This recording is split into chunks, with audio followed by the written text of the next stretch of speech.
Good morning, friends. Thank you for inviting me to this convention on the business techniques and how to grow the business. To introduce myself, I'm Dr. P.V. Indrasen, retired director and senior scientist from Bureau of Indian Standards. Presently, I am consulting for various management as well as technical subjects for the various industries. In addition to that, legal advisory cell also I am associated with.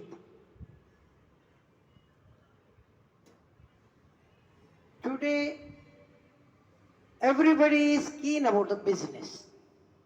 Starting from a kid to the age-old people, they talk about the money, one way or other way. There is a lot of hypocrisy is involved in the society when somebody talks that where is the value of the money, why not have the human values? Well, human values are important. I am not against developing the human values. The human value is a natural process. It has to be like a natural process. But money is artificial. That means you have to make an effort to get the money. And requirement of the money is as good as your human value in today's day, today's world. So now my interest on this session is to give some of the important tips on the business, how to grow the business, what are the important aspects of the business, what is the success rate if you take any particular business, how to calculate, how to measure the business output. So before I start, let me define what is a business. Business is nothing but exchange of goods and services or goods or services for a specified value or specified price. Olden days, business was running to exchange of goods to the goods, services to the service. But today, for last few centuries and few decades, the more importance is emphasized on the currency. The value or exchange of the business is only through the currency. That is the money. So, when I do any business, how do I get the money? When I do the business, I exchange my product or service to my customer who purchases or who takes my services at a cost which is more than my production cost or my service cost.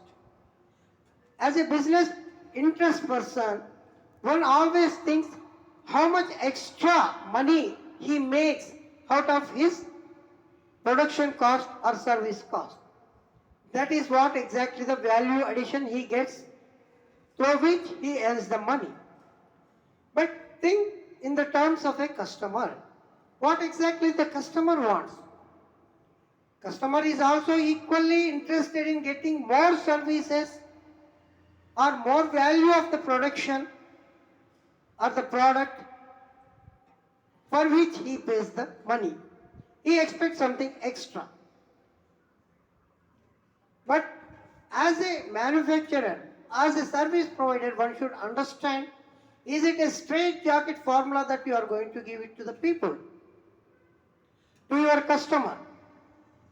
Not every time. See, for example, a customer purchases a refrigerator. He expects the refrigerator and its functions for his day-to-day use.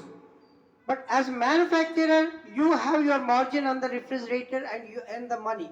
Is that just sufficient? No.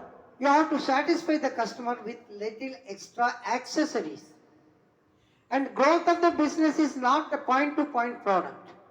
It is also with associated ancillary services, associated ancillary products. So when I sell my refrigerator to my customer, not only I sell the refrigerator, I also have some cosmetic additions to that, through which the customer feels that he is getting something extra. How I manage the cost of the cosmetics is my business tactic.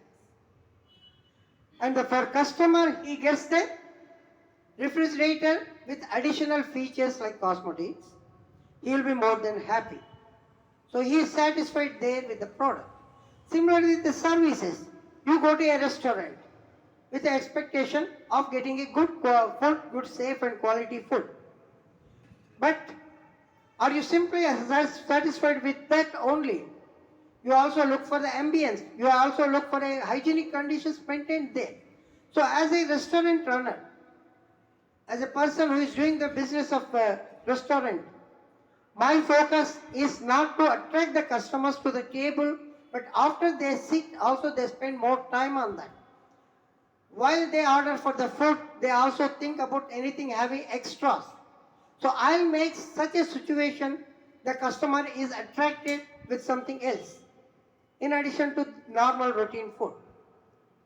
And to satisfy the customer, I attract them with certain freebies. This is all a business tactics that one should normally do it to attract the customers and to make the customer as a continuous customer for his business. So to do all these things, you should really have a plan of action for your business. How much investment you make, what is the time you require. If you are running for a startup, if you wanted to start a startup, how you attract the customers. This is a basic information that one should understand to start a business or to understand the business. Friends, much more information on the business technique I'll be taking the next session. Till then, have a nice day. Thank you.